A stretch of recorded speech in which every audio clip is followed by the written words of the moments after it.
Episode 155 of 5 Drinks to Midnight. In the show, we bring the questions, guests bring the drinks, we try to wrap up before midnight. Today, we are headed into the West Village to go to Bar Moga to talk to manager Rio Azmee. But before we do, like and subscribe, hit the bells, the whistles, leave a comment if you like what we're doing. Really help us push us in the algorithm. Let's get started.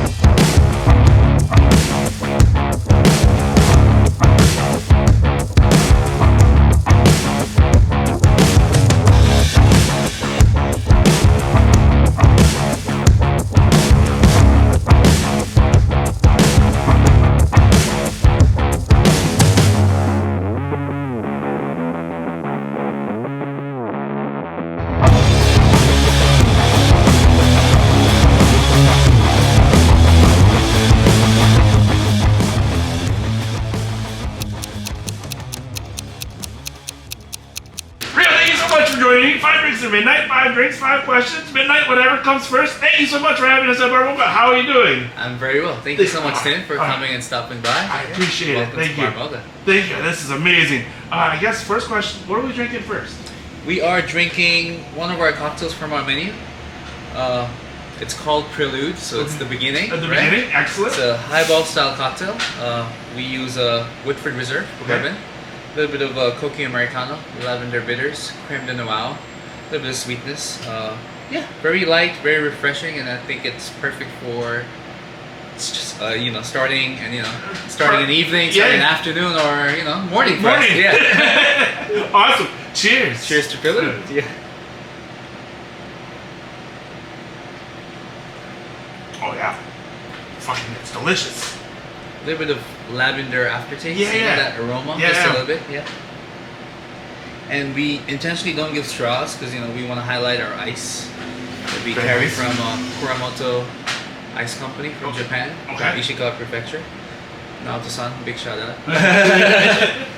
Being a big ice nerd myself, but like you get your ice shipped in from Japan. Absolutely, it's made in Japan. It's molded in Japan. It just comes shipped twice a week and delivered to us. Wow, that's fucking awesome.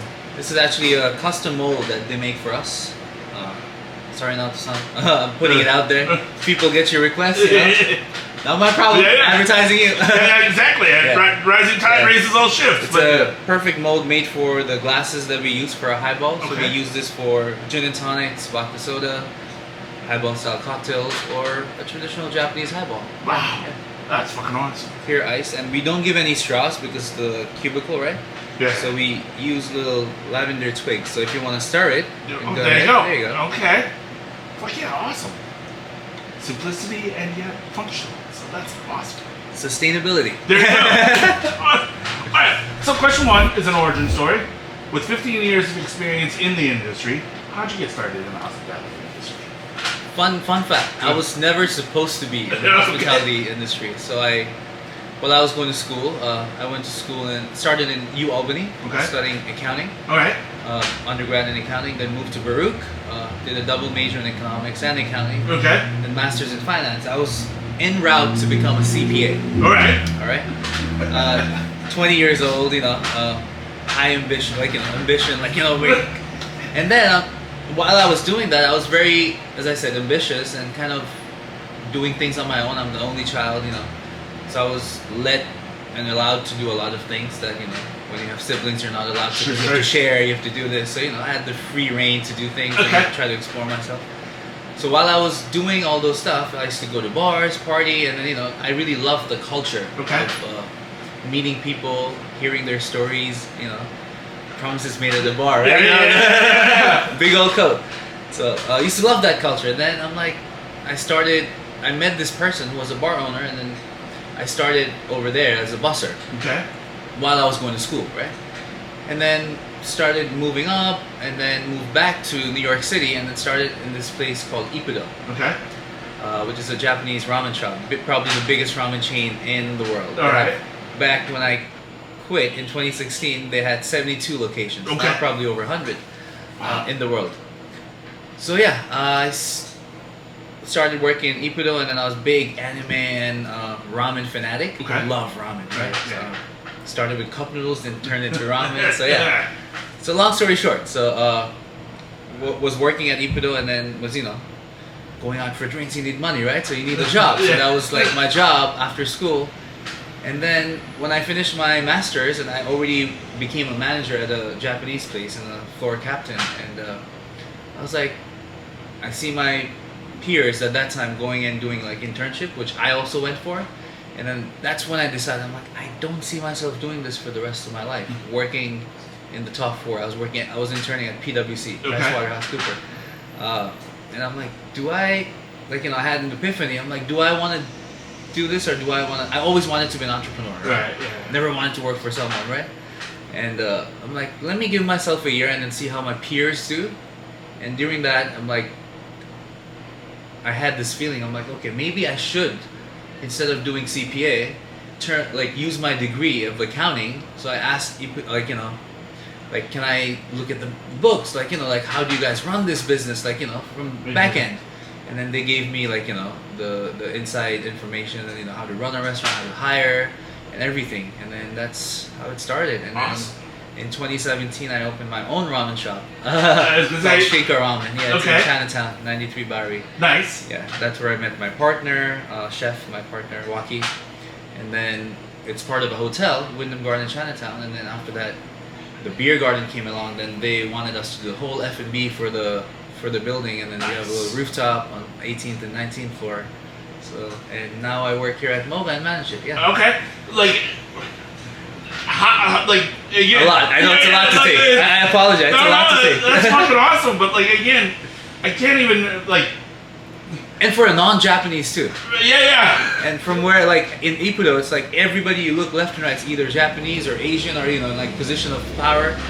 So I had to I picked up the language a little bit because every communication was done in Japanese, and picked up little nuances of how Japanese style of service is, omotenashi as they call it. It's Japanese hospitality.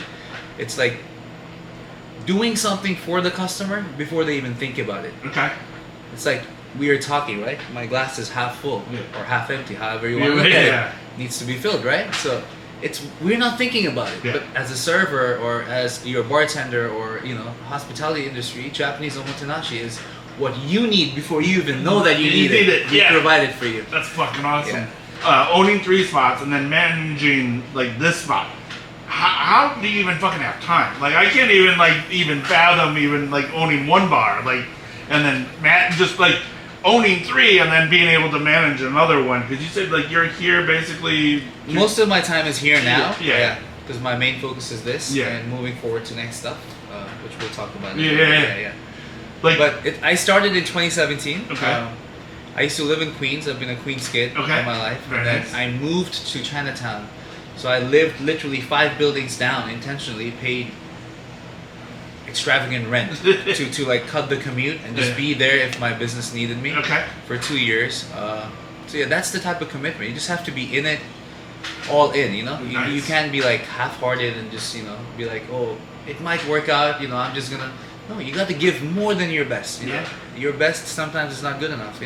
You talked a little bit about the hospitality of knowing something to need it before you need it. What does hospitality mean to you? How would you define hospitality? Hospitality, as I said, I pretty much focus on a lot of people would say making friends, making their day better. But for me, it's Japanese. I'm Japanese trained. So it's more than me. It's more than making their day better. There's a certain subtle difference between hospitality and service. Service is just anybody coming in, somebody takes your order. Right. What can I get for you? Right? You write it down, put it in. Okay, here you go. A little explanation. Here's your fork and knife. Here's this. Here's your drink. Right? That's service. A robot could do it. Right? Yeah. As nowadays there are. Yeah. Hospitality is when we're touching souls, right? Yeah. I'm looking into your eyes. We're getting to know each other on a deeper level. And we get to know, your name is Tim. You love whiskey. We're in this bar where we have 137 bottles of Japanese whiskeys. It's fucking gorgeous. It's about connecting with each other and then going back home with a feeling that makes you talk about it when you wake up the next day. And that is a feeling I want to give to all my customers when they come in and when they leave. And that is, I think, hospitality for me. a memory that you take and you can talk about it hopefully for the rest of your life, or hopefully for a certain time of your life, right?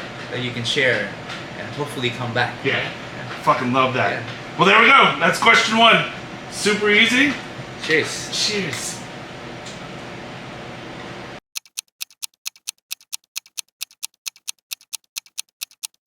Drink 2, question 2. What are we drinking? So since we were talking about Japanese hospitality, we're gonna take you back to Japan. This is milk wash cocktail with Ichiko Saiten shochu. All right.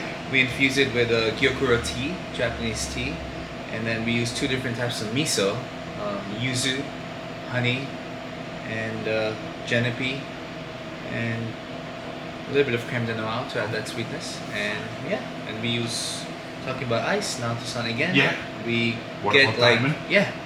we cut it, carve it every day into a diamond, and we get like rectangular shaped ice. Nice. And for coasters, since we're using Ichiko, so this is one of they're very much into art, and Japanese art. So this is one of their postcards where we put into a picture frame and then use it as coasters to highlight the shochu and their art. Very nice. That's fucking awesome. Fuck yeah. Well, cheers.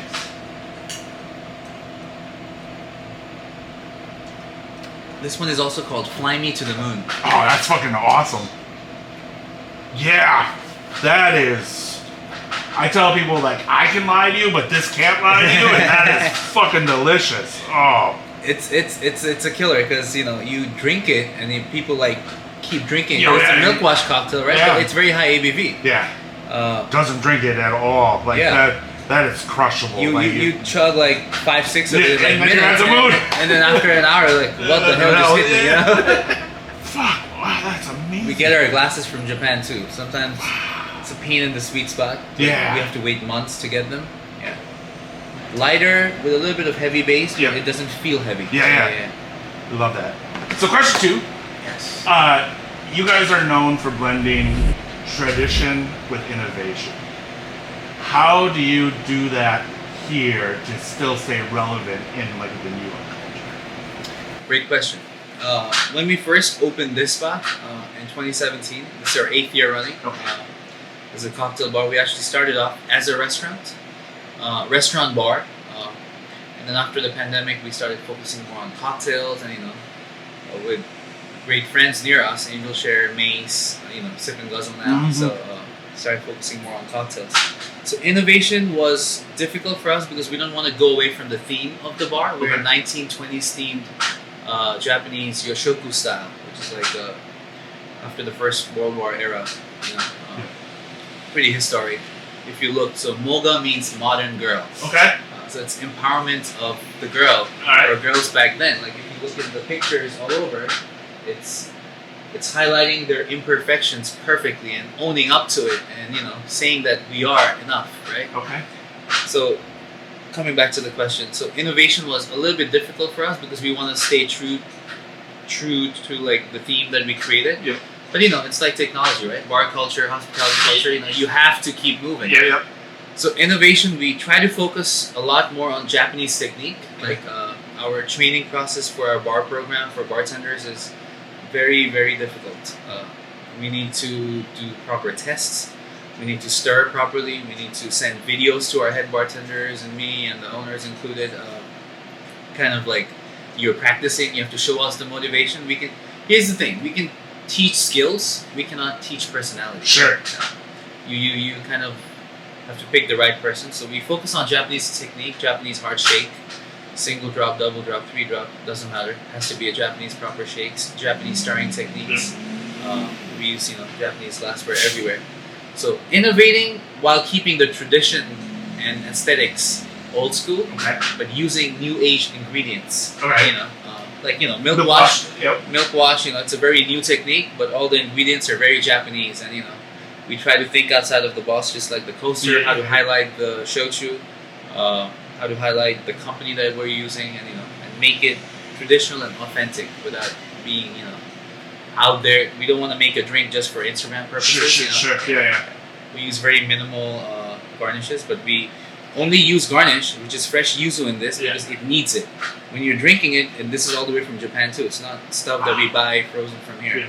So you want to smell that yuzu when you're drinking. That's why we put it right on top of the ice. So it's little stuff, innovation, technique, or ideas. That's how we try to stay relevant, I guess. That's fucking awesome. How long? Like again, ice glassware. I did not even think about garnish. Like, how long does that? Like you said, because ice gets delivered twice a week. Mm-hmm. Like Tuesdays and Fridays. Yeah, and like glassware, like you said, probably put on it takes on a container, and then you receive it, and then like 2 or 3 of them broken. Yeah. Who am I gonna call now? Right, exactly. Check the Japan time zone. Like, But again, even if you called and be like, I need some more stuff, like I gotta replace it. There's no phone call. Yeah, it's broken. It's broken. Yeah. There's nothing you can do. Like you just put in another order and wait a few more months for it to come through. But like, how then? Like with garnishes, like how long does that take to get to? Like garnishes are pretty easy because distributors are very distributors are more not foreign. They're like our reps are pretty good at we use mutual diet a lot of for garnishes and stuff. Does any of your stuff that you do here or from your other bars, like, do they ever cross paths? Not yet, okay, but never say never. Yeah. Never say never. Like if you brought ramen into a cocktail, like that. Just wondering if that would be a thing. Is there a tradition or a style that you would like to see come back and work with that you haven't worked with yet? Like Japanese culture? Culture, like Japanese style, like if there, because again, I loved when you said we teach and you did the 3 fingers for the shape, like the stir. So like you already have that muscle memory of it, like, so I love that. But like, is there any like tradition or style that you would want to work with that you haven't had a chance to work with yet? Like yes, from Japan? Absolutely, yes. I would love to work with Yono-san. Okay. Yono-san has actually been here. All right. We actually have his bar spoon. He was gracious enough to gift his bar spoon. And I would love to work with him. Yeah. Like work with the older generation. Okay. Shuzo-san is another one. So I'd love to work with them. Probably like in a guest shift or even like in any way, sort like you don't want to put any label out there, but just being in their presence and just talking to them and learning from them, because those techniques, they're creators. They have paved the path of Japanese bartending for us. And then we're just admirers and learners and followers. So something that I'd love for this generation to build is maybe make another Yono-san. I think now we have so much quantity, right? The quality is sometimes missing. Not putting a finger on it, but back then it was like limited quantity, but they focus so much on quantity, right? Even like now, if you go to Bar High Five, right? It's only 8 seats. Right. So like Benfitic, like just got ranked top 50 again. They don't have a menu. Right. So those type of culture, like like simple stuff, like come and talk to me. What do you want to? What do you want to order? Or with that 8-bar seating, again Japanese omotenashi, right? Like it's about getting to know them, giving them an experience that makes them want to come back. A personable, personalized experience only for you. There's no such thing as a perfect cocktail for me. There's always room for improvement. What's perfect for you might not be perfect for me because there's no accounting for taste. Okay. Yeah. Coming back to my accounting codes. So I might be a gin drinker, you're a whiskey drinker, right? So I can make the best gin drink for you. You might like it, but you might not love it because your palate is used to whiskey or brown liquor, right? So there's no accounting for taste. There's nothing called a perfect cocktail for taste. For creation, yes. Martini should be a certain way. Old fashioned should be a certain way, right? But those are like for the bartender side, for the palate side, for the customer side. There's nothing, customer's always right. So we try to accommodate every palate. We work with a lot of different liquor companies and spirits, mostly Japanese. Again, we're kind of tight on space and also keeping the theme into play. We can't work with a lot of brands that are Western, big brands. Like we just started working with Mihenta. Shout out to Juan-san and Natasha and Hyra, lovely people. their master distiller, Ana Maria, is actually female. Yeah. And she's been doing it for years. And we just started carrying them because there's a story to tell. You know, it's all about woman empowerment. And Moga is all about that. You know, so I love that. Like again, I love that. It needs to make sense. Yeah, I love that. Like we're just not gonna carry something just for the heck of it. Just to have it like take up space in the bar. It has. I love it. It has to make sense. It has to have part of that story. Which just awesome. Well, there we go. Question 2. Cheers. Cheers.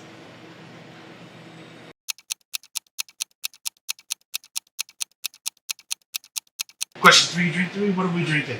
We are drinking. Do you like gin and tonics? I do. So this is our take on the gin and tonic. Nika coffee gin. Okay. Fever-free tonic, a little bit of lime juice, and then on top, what you see that's melting right down is a house-made matcha. Okay. Well, matcha is not house-made. We buy the matcha. Yeah. Foam is house-made. We work with Sorate Matcha. They have a cafe right here. Okay. Nico, lovely Italian owner. We're actually making their mocktail list for their cafe. Very nice. Another shout out to Nico. So yeah, we use creme de cacao, Sorate matcha, and we make a foam out of it. A little bit of xanthan gum, and on top we have pink peppercorn. Ooh. Not just for the color, but for the crunch and the aroma. All right. Awesome. Cheers. Cheers. Fuck yeah. That is damn good. That is. Simple stuff, but you know how you asked previously, innovation and techniques, and making foams and putting it on top is a very new technique that people have been using. Why not in the GNT? We intentionally don't give straws again, because we want you to taste the cacao and white chocolate and matcha flavor, and then once it slowly naturally melts down, you're gonna get more of that citrus and then gin and tonic taste. Okay. And the peppercorn is there for a little bit of. You just get that at the end, which is super nice. Like that is. Fuck yeah, that is. Cheers. That's so fucking good.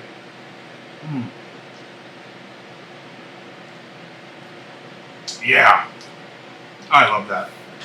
That is so good.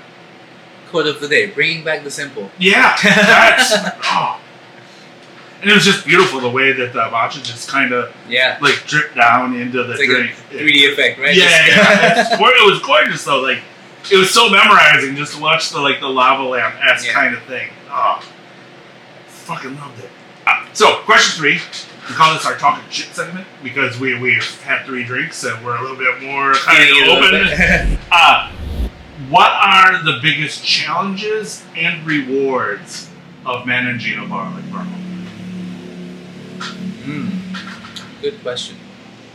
Challenges and rewards. I think running any business is challenging. The main challenge is finding the right people and putting them to work in the right places. My mentor, not industry mentor, my accounting professor actually in Albany, we were doing like a discussion group thing. It was like after class, and then he showed me this, and this I'm gonna I've said this to like people who follow me, people who have trained. I'm like, this is 5 fingers, right?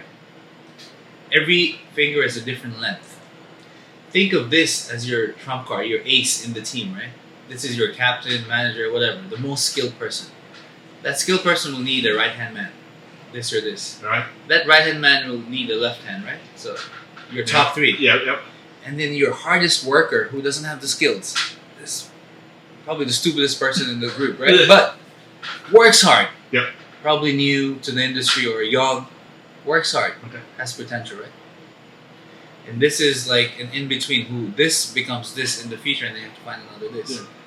And this is your strength. Gotcha. This is your team. I love that. Now let's say if everybody was a captain, right?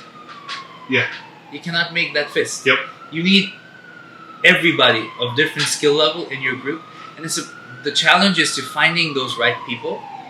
As I said before too, you can teach skills, but you cannot teach character and personality. So you have to invest in the right people. That is the main challenge in, I think, any industry, not even hospitality.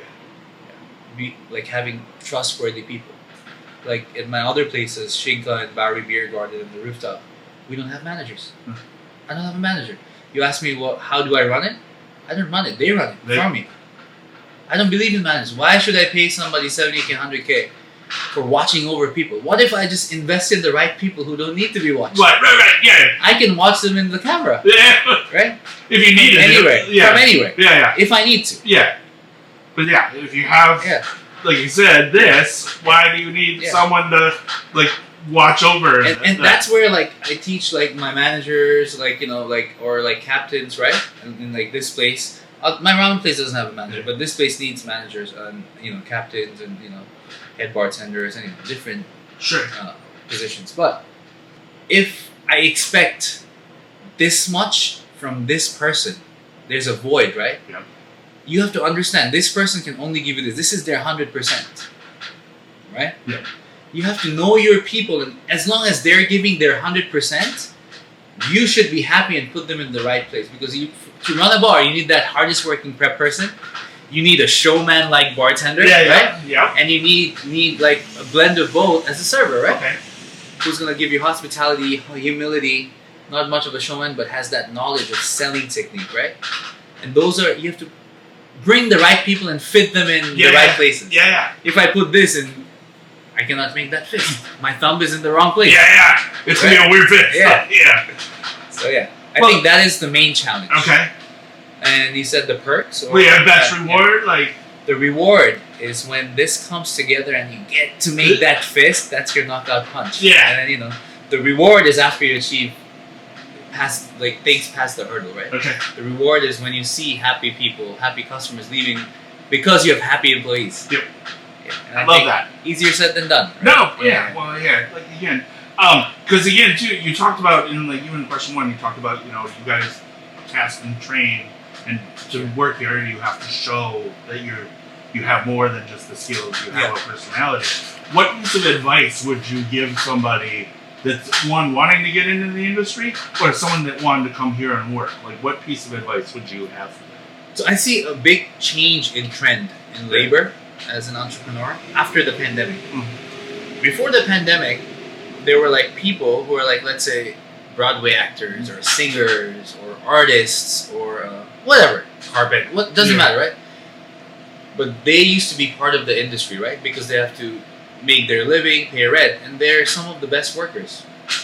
But that's not their main goal, Right. But what 2020 did, sorry to bring up bad times, COVID did, is wipe those people out. Because what COVID did to them, I've experienced personally, like with my staff, is they had the time to like mold themselves and work on the skills that they never had the time to do. Yeah.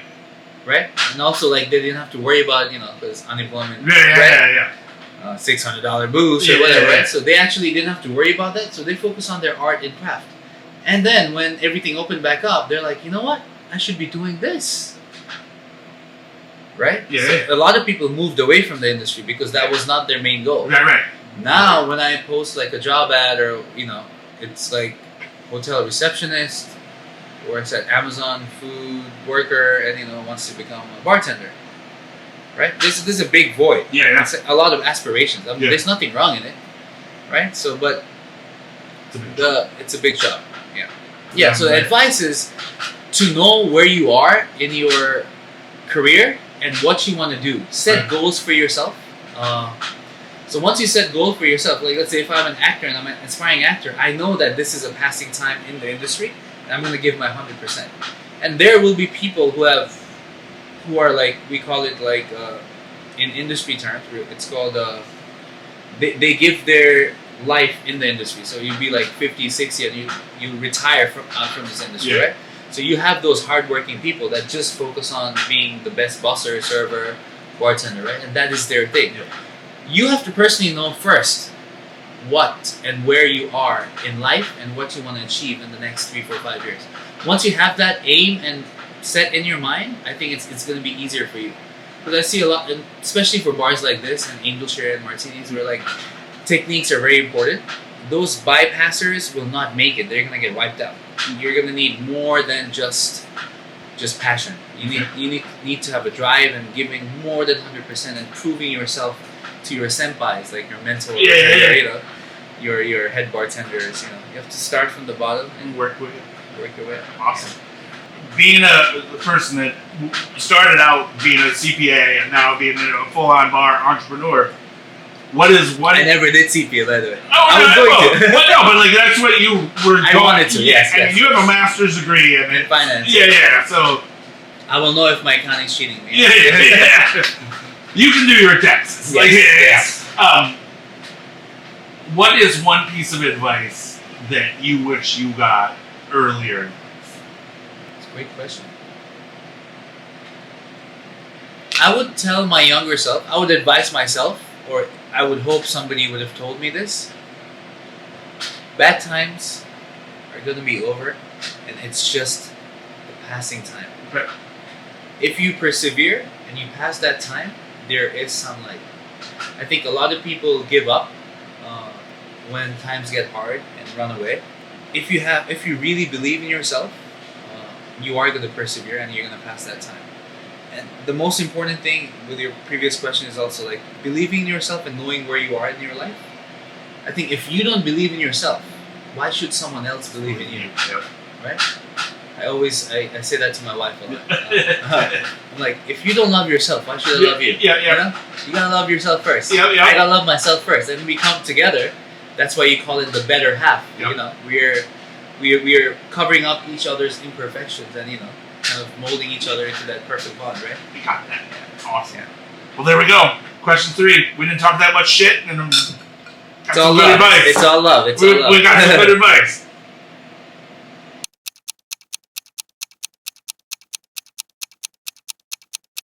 Question 4, drink 4. What are we drinking?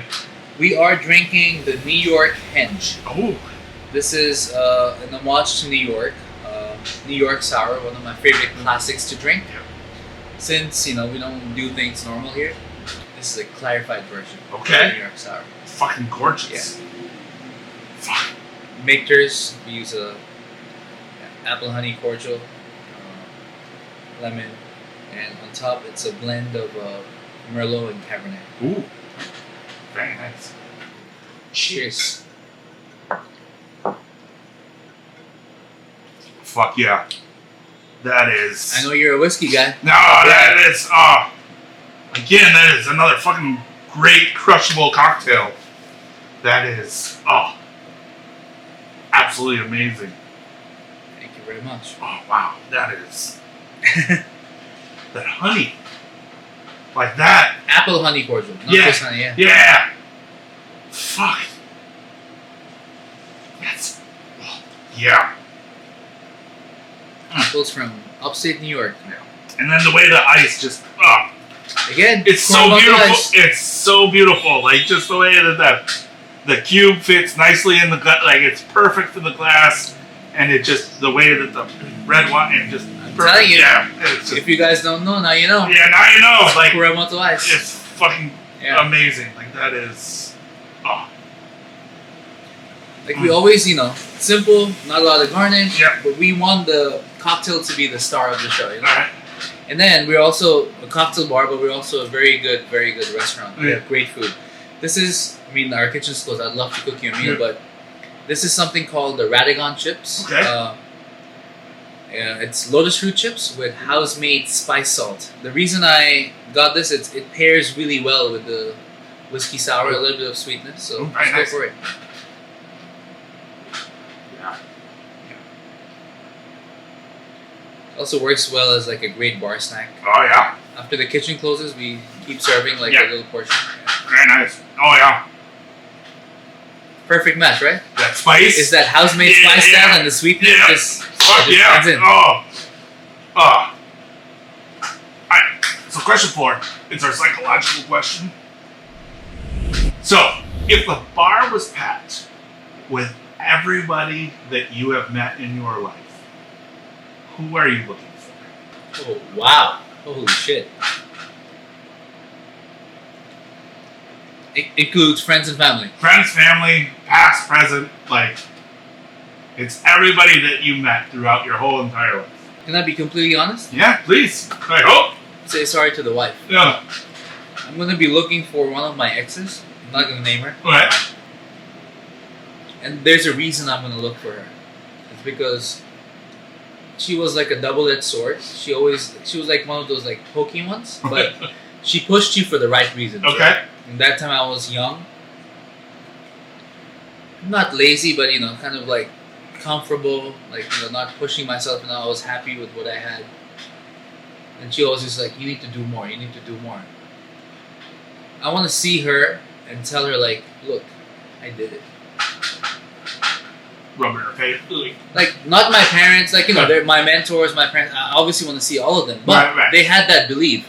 She was one of the very few who actually doubted it. So, though not want to be cocky, I'm still friends with her.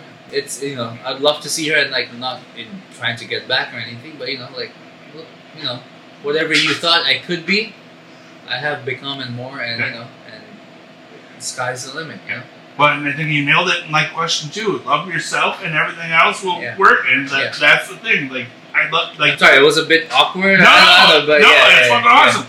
So then, all right. Just wanted to be honest. So then, what are you serving people? My like what's your go-to drink? My favorite drink to ever drink, or like the most I've ever drank in my life, is a Gold Rush. Okay.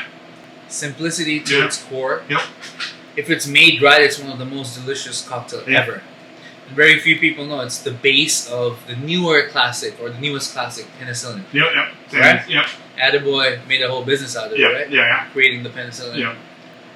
And it's actually based off of Gold Rush. And if people don't know, Attaboy doesn't have many, right?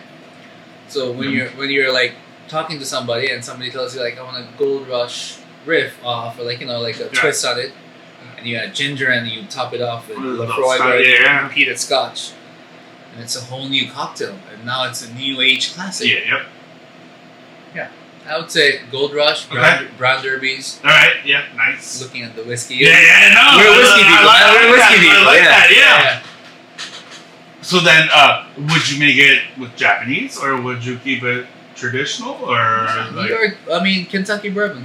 Keep it local. All right. Awesome. That's how it should be. All right. Love it. Bourbon, honey, lemon. Come on. All right.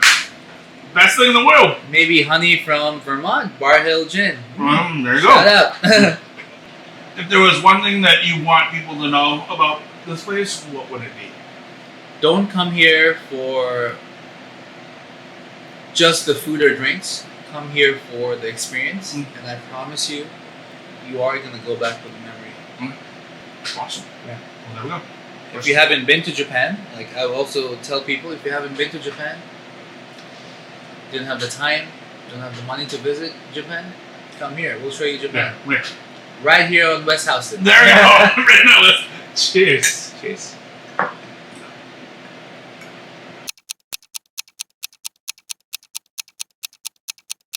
Question 5, drink 5. Last drink of the night. What are we drinking? We are coming back to our roots. All right. This drink is called the Moga. Okay. It's our namesake. It's the first drink that ever got to the menu. I don't think we're ever going to take it off. Okay. Being whiskey people, this is our riff on an old fashioned. All right. No juices, no syrups, nothing. Oh, wow.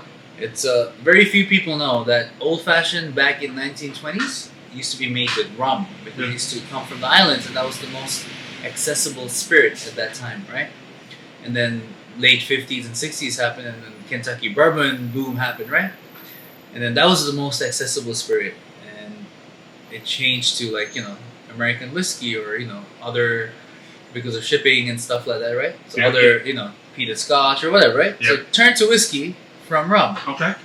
But since we're a 1920s themed bar, and we want to do innovation and follow the current trends, we give homage to both old school and new school. This old fashioned has Toki, which is a Japanese Suntory whiskey. Nice. We have rum JM. All right. VSOP, which is a aged rum. Okay. And we also have 5-year aged plum liqueur. Oh shit. Called Mito no Kairukuen, which is the binding agent and brings out the sweetness, which is what a simple syrup or demerara or cherry juice or orange does to an old fashioned. All right. We use 3 spirits. All right. To make our old fashioned, and just a dash of Angostura bitters. Excellent. Because we need that. May I pour for you? Please. Again, the diamond dice. Oh, fuck you.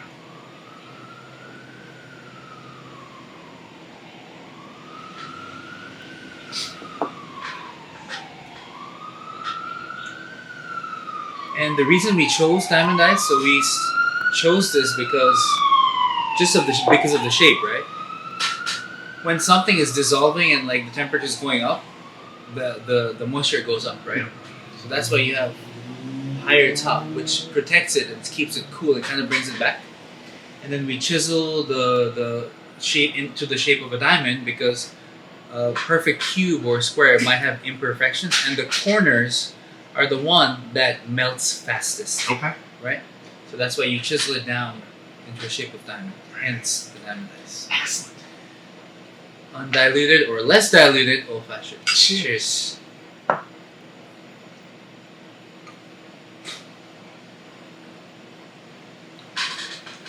Oh, fuck yeah. You're a whiskey guy. Oh! Wow! No orange, no cherries, no simple syrup, no brown sugar, nothing.